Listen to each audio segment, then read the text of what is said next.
From studios at the Milwaukee Journal-Sentinel, this is Fourth and State. In this edition, a chat with Jenny Sevenik, who runs the Progressive Health Clinics that are on the front lines of the city's battle to fight infant mortality. I'm David Haynes. I'm the opinions editor at the Milwaukee Journal-Sentinel. Welcome to Fourth and State. I'm joined today by Jenny Sevenik, who is the CEO of Progressive Community Health Centers. There are two clinics. One is on North 7th Street, the Hillside Clinic, and one is on Lisbon Avenue, both in the heart of Milwaukee. And recently, Progressive received a 3-year, $150,000 grant, just checking my facts there, which they will use to hire a nurse to combat infant mortality. So, Jenny, can you talk a little bit, first of all, welcome. Thanks for being here. Thank you for having me. Can you talk a bit about what that position is going to do and what that means for combating infant mortality in Milwaukee? Sure. The women's health nurse will work primarily with our women's health nurse practitioner, a certified nurse midwife, as well as an OBGYN to bring prenatal patients in, first of all. First, we have to get them through our doors, preferably in the first trimester, and then we'll follow them through their pregnancy to make sure that they're coming to their appointments, that they are getting the prenatal care that they need, that they're addressing all their other needs as well. Perhaps they need rent assistance or they need a crib for their baby once it's born, addressing all those social needs as well, and just really developing a relationship with that patient. Let me ask you, when we talked earlier, you talked about how if we can get them here, we actually can have pretty good outcomes. Why is it hard sometimes for a mom, expectant mom who's poor, to make it to a health appointment? Well, first, I think that they don't know where they can go necessarily. Access is still a problem. Access is a problem. They may not know that they qualify for Medicaid if they're pregnant and they're poor. And so we can get them enrolled in Medicaid, on Medicaid, when they come through our doors. The other reasons are perhaps their mom or their aunt didn't receive prenatal care and they felt it's just really not necessary. So maybe there's a cultural issue or not a family history of getting it. Right.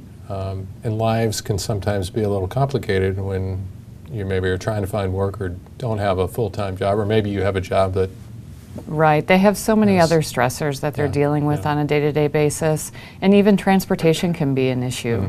They may not know how they can actually get to a clinic, if they even know where a clinic is that they can go to. And when will the nurse start, or has the nurse already started? No, we are recruiting for the position right now. Okay. And tell me again exactly what this new position will do, what the nurse will do once he or she is actually in the job.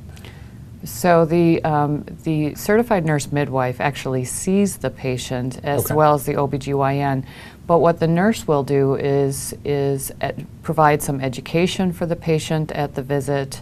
We'll also, perhaps if the patient doesn't show up, we'll call the patient and find out why and say, we missed you, you know, please come in. We'll work with the case manager to arrange transportation if that's needed, or to get a pack and play from the health department. If the patient needs somewhere for her baby to sleep, we'll educate on safe sleep practices. Also make sure they're getting their prenatal vitamins and other needs that they may have in order to have a healthy pregnancy and a healthy birth.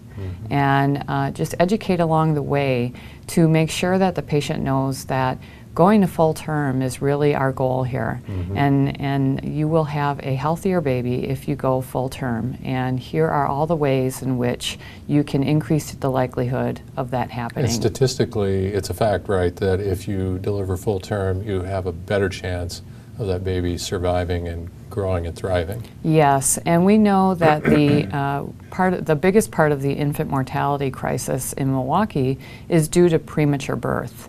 The co-sleeping gets the attention, and that is 20% of our infant mortality problem, but the larger portion is premature birth.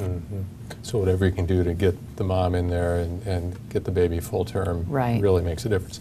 Now talk a little bit about, you have an exciting project going on at Lisbon, right? At the Lisbon Avenue Health Center. So what's happening now? We are building a new clinic right next to the current Lisbon Avenue Health Center. We own the land on each side of the current clinic, and we will be building a 44,000 square foot clinic, which will also house our administrative offices, but will expand on all of our current services: family medicine, internal medicine, women's health, dental. Yep. We see men and women, and we also have a dental clinic, which is also important for our pregnant moms, because we know that periodontal disease also increases the risk of premature birth. And so we make sure that the pregnant moms get in for their exam and cleaning during the proper part of their pregnancy, and so we will expand our dental clinic. We will also be able to offer radiology, diagnostic radiology, so women can get their mammograms as well right at the clinic. And our goal is to have specialty services rotate through the clinic as well, so that our patients don't necessarily have to go out for all of their specialty services. They can get it right where they're comfortable in their neighborhood. And the clinic now is about 8,000 square feet, or a little better than that, and this would be almost 4 times as large, or a little more than 4 times as large. So how many more patients would you be able to serve, do you think? Well, we'll be able to more than double all of the patients that we're serving right now between Lisbon and Hillside. And it does house our administrative offices, so it's not all clinical space, but we will also have a health education center, which we're very excited about, so that we can educate the patients about healthy lifestyle and really help them engage in their health on a day-to-day basis. Rather than just being interventionalists, we can also focus on prevention. And talk about how it's funded, because some of this came through the Affordable Care Act, some of it came through Froedtert Hospital. What's the interest of those who designed the health reform law in working with community clinics? Yes, we did receive a $5 million grant from the federal government through the Affordable Care Act, and that is because community health centers are going to be really looked to provide the access to patients. We are going to have people who are covered by some kind of health insurance. For the first time, for the first time, yeah. And they are going to need a place to go. Right now we know that our uninsured patients that we serve, which is about 25% of what we serve, are really our sickest patients, and they need the most care. So we know that by providing coverage and access, people will be healthier. So the Obama administration, in designing the Affordable Care Act, put in their money for community health centers to expand both their physical sites, but also the services that they offer. And so we did get the $5 million grant from the federal government. We also got $2 million from Froedtert Hospital, and we've had a long-time partnership with Froedtert. They provide specialty care for our patients. They've provided a lot of in-kind services to us, and they have a strong interest in the Washington Park neighborhood and Milwaukee in general in providing the care for the underserved and continuity of care for the underserved. So we do have a gap in terms of our finances, and we are embarking on a capital campaign to close that gap as well. But we are moving forward. How close are you, do you think, to actually building that? We plan on breaking ground next summer, late summer, and being open in summer of 2014. Well, congratulations and good luck with that. So combating infant mortality in a central city, Jenny Sevenek is right on the front lines. Thanks for joining us on 4th and State. Thank you for having me.